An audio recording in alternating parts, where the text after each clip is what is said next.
अस्सलाम वालेकुम students, welcome to Biobrain. I am Rafi Khan. हम पढ़ रहे हैं बायोलॉजी नाइन्थ क्लास चैप्टर 8 की आज एक्सरसाइज है। तो आइए अपना टाइम ज़ाया किए बगैर एक्सरसाइज करते हैं। एमसीक्यूज हैं एक्सरसाइज में। When we get energy from ATP with bond are broken, which bond are broken. उन्होंने कहा कि हम कब एनर्जी हासिल करते हैं एटीपी से, कौन सा बॉन्ड टूटने से एनर्जी हासिल करते हैं। तो फर्स्ट का है बी, सी एच बॉन्ड। जब कार्बन और हाइड्रोजन का बॉन्ड टूटता है तो एनर्जी रिलीज होती है। टू है जनाब, लाइट रिएक्शन ऑफ फोटोसिंथेसिस अकर इन, कि लाइट रिएक्शन जब हो रहा होता है फोटोसिंथेसिस में वो कहाँ पे टेक प्लेस होता है, कौन से एरिया में होता है। तो टू का है D, thylakoid of chloroplast. Thylakoid के अंदर होता है लाइट रिएक्शन, क्योंकि थैलाक्वाइड के अंदर होते हैं क्लोरोफिल, और क्लोरोफिल ग्रीन पिगमेंट है, आपको पता है, जो लाइट एनर्जी के लिए सेंसिटिव होता है। थ्री का है जी, which type of chlorophyll is most common in plant, के क्लोरोफिल की कौन सी टाइप जो है वो प्लांट्स के अंदर ज़्यादा कॉमन है। तो थ्री का है जी ए, क्लोरोफिल ए मोस्ट कॉमन। उसके अलावा क्लोरोफिल बी भी होते हैं, कैरोटिनॉइड्स भी होते हैं, but they are not so important as much as chlorophyll A सबसे ज़्यादा फोटोसिंथेसिस करता है, क्लोरोफिल ए। अगला है fourth, which wavelength of light are absorbed to maximum by chlorophylls. उन्होंने कहा कि लाइट की कौन सी वेवलेंथ, इसको आप कौन सा कलर भी कह सकते हैं, कौन सी वेवलेंथ भी कह सकते हैं, दोनों तरह से क्वेश्चन आ सकता है, ज़्यादा एब्जॉर्ब करते हैं क्लोरोफिल।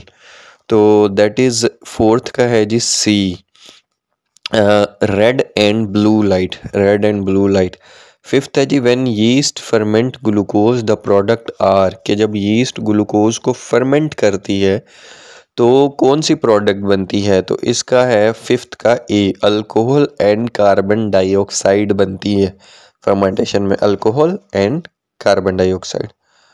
वेयर डू, सिक्स है जी, where do the dark reaction of photosynthesis occur, के डार्क रिएक्शन कहाँ पर होता है फोटोसिंथेसिस का। तो सिक्स है जी डी, साइटोप्लाज्म के अंदर होता है डार्क रिएक्शन।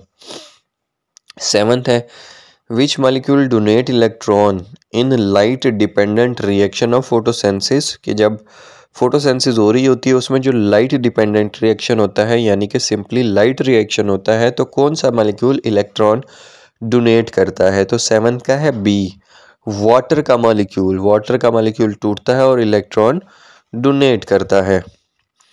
एट्थ है, which process in aerobic respiration produce the most ATP.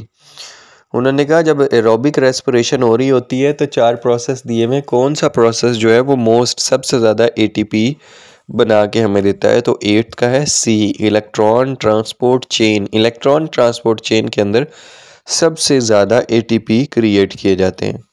Ninth है, how many ATP molecule are the net profit from one glucose molecule during anaerobic respiration. उन्होंने कहा जब ATP respiration हो रही होती है, ग्लूकोज का मालिक्यूल टूट रहा होता है, लेकिन ये रेस्पिरेशन है एनारोबिक रेस्पिरेशन, तो एक ग्लूकोज के मालिक्यूल के टूटने से कितने एटीपी हमें गेन होते हैं, कितने एटीपी बनते हैं। तो इसका आंसर है नाइन्थ का ए, यानी कि 2 मालिक्यूल्स ऑफ एटीपी हमें मिलते हैं। टेंथ है, what is a common by product of anaerobic respiration in animal cells, के बाय प्रोडक्ट एनारोबिक रेस्पिरेशन जब होती है तो कॉमन बाय प्रोडक्ट क्या होती है, क्या बनता है कॉमन बाय प्रोडक्ट। तो in animal cell, anaerobic respiration in animal cell जब होती है तो टेंथ का है जी सी, लैक्टिक एसिड बनता है। एनिमल सेल के अंदर जब एनारोबिक रेस्पिरेशन होती है, महदूद सप्लाई ऑफ ऑक्सीजन में, तो लैक्टिक एसिड बनता है। तो टेंथ का हुआ सी। तो ये था हमारे आज की एक्सरसाइज मींस एमसीक्यूज, जिनको एक्सप्लेन करना थोड़ा ज़रूरी था। उम्मीद है आपको समझ आया होगा, इसलिए हमारी वीडियो को लाइक करना मत भूलिएगा। चैनल को सब्सक्राइब नहीं किया तो सब्सक्राइब कर लीजिए ताकि रोज़ आने वाली वीडियो आप तक पहुंच सके। अपना बहुत सारा ख्याल रखिएगा। तमाम चैप्टर्स की प्लेलिस्ट मौजूद है। अगर आप पूरे चैप्टर के लेक्चर्स देखना चाहते हो तो मेरे चैनल पे जाइए, प्लेलिस्ट पे क्लिक कीजिए, उस चैप्टर के नाम से प्लेलिस्ट बनी हुई है और उस प्लेलिस्ट को प्ले करेंगे तो सारे लेक्चर बारी बारी आपके सामने आ जाएंगे। अपना बहुत सारा ख्याल रखिएगा। अल्लाह हाफिज़। आपसे मुलाकात होगी जल्द।